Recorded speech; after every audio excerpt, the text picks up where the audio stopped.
Všechno začíná tady před frýdlanskou nemocnicí. Desítky upravených automobilů se sjíždějí k místní restauraci. Až teď se řidiči a navigátoři dozvídají, kde se bude závodit. Vybírá se startovné. Kolik?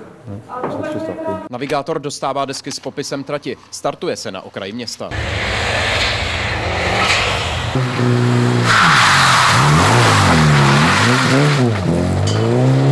I přesto, že jde jen o symbolické ceny, řidiči jedou co asfalt, led a sníh dovolují. Někteří mají problémy. Tady navigátor přehlédl odbočku. A tady jsme měli, na tom přednosti jsme jeli doleva. Rychlá auta na hlavní a potom doprava, směr Dětřichov. Závod neprovázejí žádné uzavírky, jede se prakticky v běžném provozu. Řidiči spoléhají na štěstí. Třeba, že nikdo nebude v protisměru. Nějaká hladní vedlejší se tam zase nějak extra neřeší. Jsme byli tadyhle někde v půlce, tak jel jak blázen a já jsem si říkala, ježišmarja, on je snad namazaný. To už ale od lidí dostává policie hlášku o tom, že se na Frýdlansku děje něco neobvyklého. Víceméně rozjetý závod už ale zarazit nemůže. Jednoho debila jsme tady zkusili nahánět, ale to nám ujel. Prostě policie v těchto směrech prostě bezmocná, protože pokud nemá radar. A tak ve chvíli, kdy místo zajišťuje policie, je už prakticky po závodě. Ti nejúspěšnější se radují z cen i z toho, že nezničili vůz. Dá se to zbořit, je celý prostě nějaký strom, sloup, svodidla, není problém.